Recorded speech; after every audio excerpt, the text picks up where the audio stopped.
हरे कृष्णा।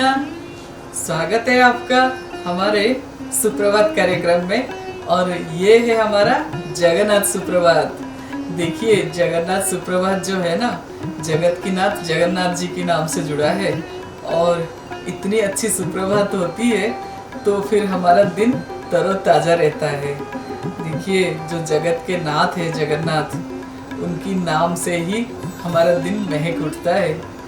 तो देखिए, और सबसे बड़ी बात है भगवान की मुख निसृत वाणी, जो लीला पुरुषोत्तम श्री कृष्ण है, उन्होंने हमें सबसे अमूल्य चीज दे गए हैं। और वो क्या है? सबसे अमूल्य ग्रंथ वो है भगवद गीता। और वो हमारा नित दिन काम आता है डेली लाइफ में। तो हमारे ये जो कार्यक्रम है, इसमें हम इसके बारे में थोड़ा सा चर्चा करते हैं कि भगवद गीता इन डेली लाइफ। आपको भी आशा है कि अच्छा लगता होगा। तो आज हम आपको बताते हैं जगन्नाथ जी की एक अनोखी लीला, अनोखी भक्त लीला। तो एक बार क्या हुआ, जो जगन्नाथ पुरी है, सब जानते हैं कि बहुत जल्दी रथ यात्रा आने वाला है। और 1 जुलाई को जो है इस साल रथ यात्रा है। और जगन्नाथ जी का रथ यात्रा के लिए पूरा विश्व जो है साल भर से इंतजार करता है, क्योंकि ये साल में एक बार ही होता है। और एक बार जो है भगवान अपने जो रत्न सिंहासन और अपनी श्री मंदिर को छोड़ के बाहर आते हैं भक्तों को दर्शन देने। और लाखों की संख्या में भक्त, जो श्रद्धालु भक्त है, वो खाली देश भर से नहीं, विदेश से भी आते हैं जगन्नाथ जी की दर्शन करने के लिए। तो देखिए, जो जगन्नाथ जी है ना, बहुत ही प्यारे और भक्त वत्सल है। और जैसे उनके हाथ है, जहाँ उनका हाथ का अंत नहीं है, अनंत है ये। और अपने भक्तों को खूब खुशी से गले लगाते हैं भगवान। देखिए, जगन्नाथ जी जो है ना, बहुत प्यारे हैं। और उनकी एक लीला है कि एक बार क्या हुआ, एक थी कर्मा बाई। और वो कर्मा बाई जो है ना, डेली सुबह खिचड़ी का भोग लगाती थी ठाकुर जी को। और जगन्नाथ जी को खूब प्यार करती थी, अपनी बच्चे की तरह, अपनी संतान की तरह।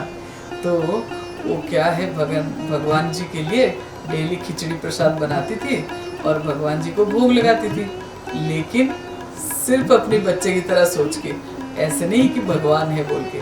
तो वो क्या करती थी, ना बिना स्नान करे, बिना झाड़ू पोछा सफाई ये सब करे, वो सीधा खिचड़ी बनाने लग जाती थी।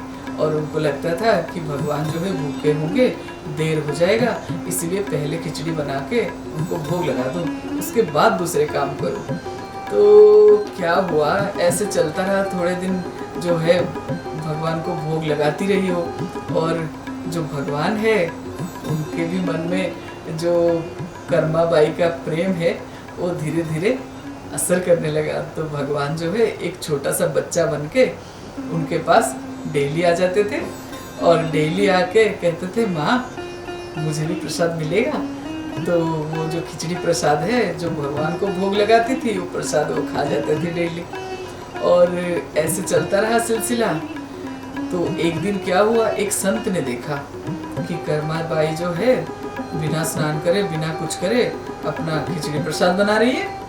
तो उन्होंने बोला कि मैया, ये तुम क्या कर रहे हो? तुम अगर भगवान के लिए प्रसाद बनाती हो तो तुम्हें अपनी नियम का जो है ना पालन करना चाहिए कि कैसे करना है।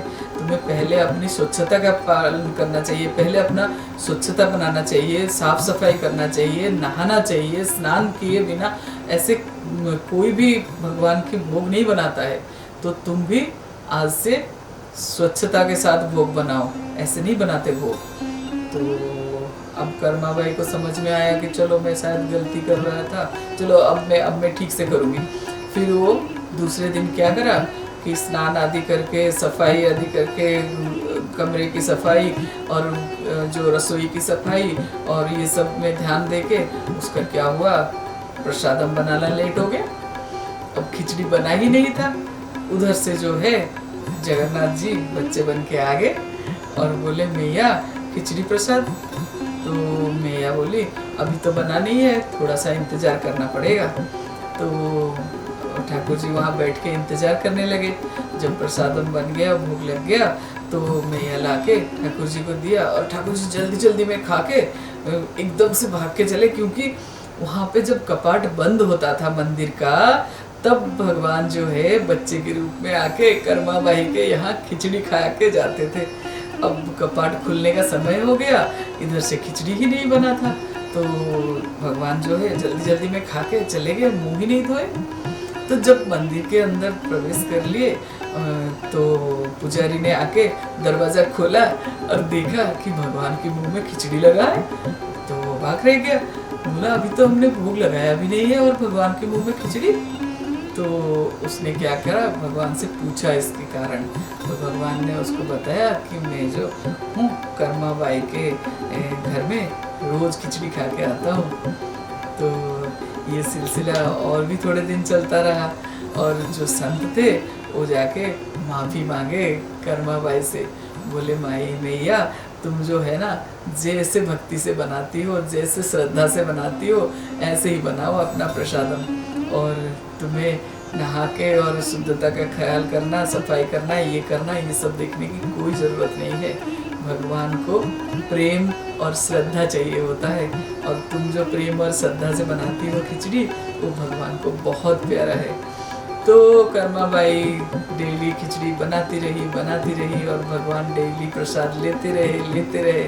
एक दिन क्या हुआ कि कर्माबाई जो है इस संसार को छोड़ के चली गई। और उस दिन जब पंडित जी ने दरवाज़ा खोला, कपाट खोला, तो अंदर जगन्नाथ जी की आंखों में आंसू था। तो पंडित तो एकदम से आश्चर्य हुआ, बोले कि ये क्या हुआ भगवान, आपके आंखों में आंसू? तो बोले हाँ, आज मेरा माँ चली गई है इस धरती को छोड़ के, और इस धराधाम को छोड़ के चली गई। आज के बाद मैं तो खिचड़ी खा ही नहीं पाऊंगा। तो पुजारी जी ने बोला ऐसे हो नहीं सकता भगवान, हम आपकी माँ की कमी आपको कभी नहीं होने देंगे। हम जो है आपके लिए खिचड़ी प्रसाद बनाएंगे और प्रतिदिन। तो आप भी अगर कभी जगन्नाथपुरी गए हैं तो आप भी जानते होंगे कि वहाँ सुबह सुबह जो है खिचड़ी प्रसाद बनता है पहले, और भोग लगता है, उसके बाद 56 भोग बनते हैं। देखो भगवान जो है भाव के भूखे हैं, भगवान जो है श्रद्धा के भूखे हैं, सरलता की भूखे हैं। जब सरल मन से हम कुछ भी बना के भगवान को फूल पत्ते जल भी दे देते हैं तो भी भगवान खुशी से ग्रहण करते हैं। और ऐसे ही उस दिन से लेके अभी तक जगन्नाथपुरी में जो है खिचड़ी प्रसाद का भोग लगता है। आप भी जाए तो जरूर पाए। और जगन्नाथपुरी के कुछ अनोखी बातें हम आपको भगवान की भक्त लीला जो है उसमें से लेके बताते रहेंगे। आप भी सुनते रहिएगा। आपका दिन मंगलमय हो और शुभ हो। जय जगन्नाथ, जय श्री कृष्ण।